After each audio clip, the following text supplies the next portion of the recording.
Hello everyone. Before getting to know more about the security concepts, let's dive into the introduction to most of the basic security terminologies. So starting off, we have a couple of basic terminologies that we'll be using in this presentation. The first one we have is threat, which is basically an event or an action that has got the ability to compromise the system or to violate the security. Then we have exploit, which is basically a way to breach the security of a machine through a loophole or a vulnerability. Then we have vulnerability, which is generally defined as the existence of a loophole or a weakness in the design or the implementation that could lead to undesirable or unexpected event that would compromise the machine. Attacker, any individual who compromises the security of the machine illegitimately in order to steal the data or manipulate or to cause destruction of the data. Attack, the action that is performed by an attacker that would potentially harm the system or the information stored in it. Data theft, the action of information stealing from the victim's machine is called the data theft. So, computer security in general has got plenty of meanings, but two of the major ones would be the ones that we have given here. Basically, computer security is the protection of the computer system from the theft or damage to either the software, hardware, or to the information present on the system. It generally involves the process of safeguarding against the intruders from gaining access to your systems or its resources for malicious purposes.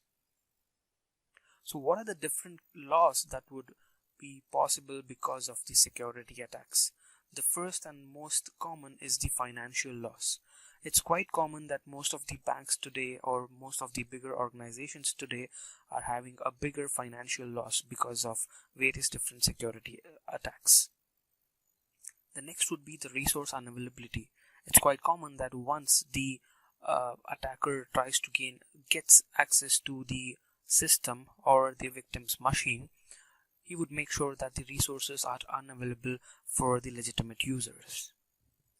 The next would be identity theft, about which we would be talking in a couple of other slides, but in general the identity theft is basically a concept wherein an attacker would try to steal the credentials or the information pertaining to the victim and try to impersonate himself as the victim itself. Next we have is data loss. It's quite common that once an attacker compromises the system, he would try and steal the data or try to perform any sort of an attack that would later cause the data loss of the data. Then we have loss of trust.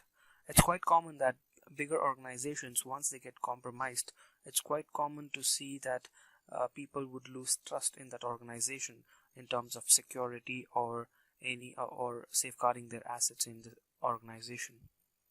Then resources misuse. It is also known that when an attacker compromises the victim's machine, first thing he would do is the misuse of the resource that he's got access to. Elements of security. So these are 5 different elements of security that's really important and based on which the whole security is made of. Firstly, it is confidentiality, which basically is ensuring that the information is accessible only to those who are authorized and have access. The next we have is integrity, which is to make sure that the information is accurate, reliable, and also complete, and it is in its original form.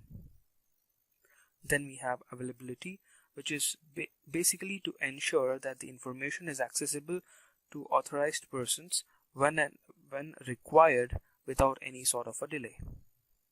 Then we have authenticity, which is the identification and assurance of the information's origin. Then we have the non-repudiation, which is basically to make sure that any person or an individual or a communication cannot deny that the authenticity of their signature on a particular document.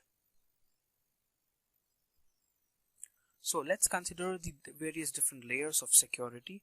So firstly, we have physical security, then network security, then system security, then application security, and user security.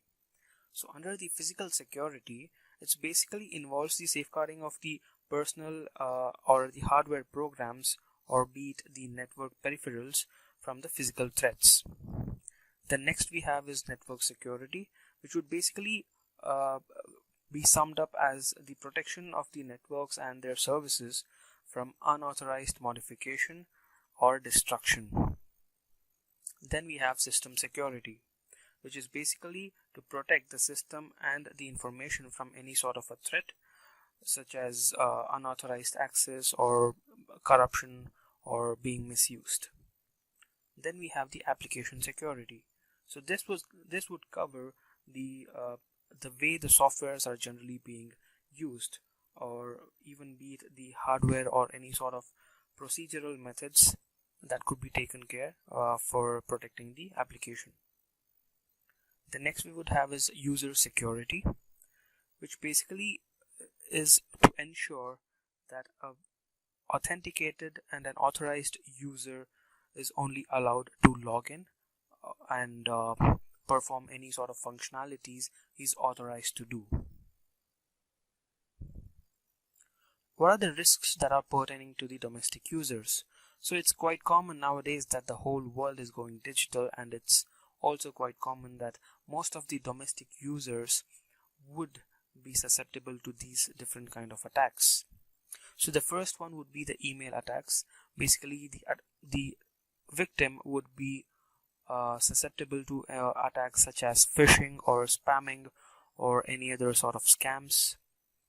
And next we have is malware attacks. So right after the email attacks we have malware attacks. Basically it's quite well known that emails are the biggest carriers of the malwares, so henceforth it falls under the second attacks that the domestic users are susceptible to.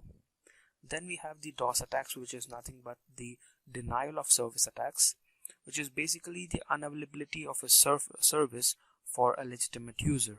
Because when an attacker wants to compromise or compromise that machine or that IP address, he would bombard that particular IP with enormous amount of packets that the service goes down. The next is identity theft, which basically involves an attacker to impersonate the targeted victim and try to use it for his personal gains. The next is packet sniffing. This would involve the attacker to intercept and try to get some information out of the communication that's been happening around. So what are the things that are to be secured? So the first thing would be the hardware. Basically that would include your storage devices or your hard disks or your laptops or your smartphones for that matter. Then you would have to make sure that you secure your softwares as well, right from the operating system to all other applications that come under it. Then you would have the information that is to be secured, right from the personal identification credentials such as the credit card details or any sort of health related details or banking details, etc.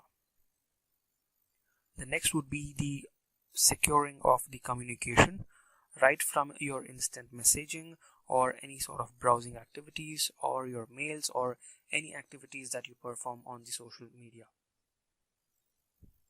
So what are the things that make your system vulnerable? The first thing would be low security awareness, then no implementation of security systems, then default settings for applications and software, then not following the standard security guidelines, then insecure online activity. So how do you make your system secure? First thing, you need to implement data access controls. So which would basically involve, you got to monitor the system activities or activities that happen onto your system, such as who is accessing what kind of file or what kind of data. And the next would be system and security administration. So make sure that you always perform a regular check and based on the security administration tasks, such as whether configuring the system settings or implementing any sort of policies pertaining to security as such. Then next we have a system access control. This is basically to make sure that only the authorized users get access to the files that they're allowed to access. Then next would be the system design, which would basically include different security implementations being brought into the actual software design, such as privilege isolation or any sort of such secure system designs.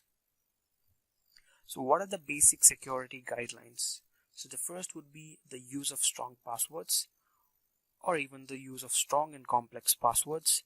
Then you have the use of antivirus, then regular backing up of your important files and documents, then using encryption and digital signatures, then using firewalls and intrusion detection systems, then regularly updating your operating system and other applications, not revealing too much of information on online social networking sites, awareness of the present world security scenario and new attacks.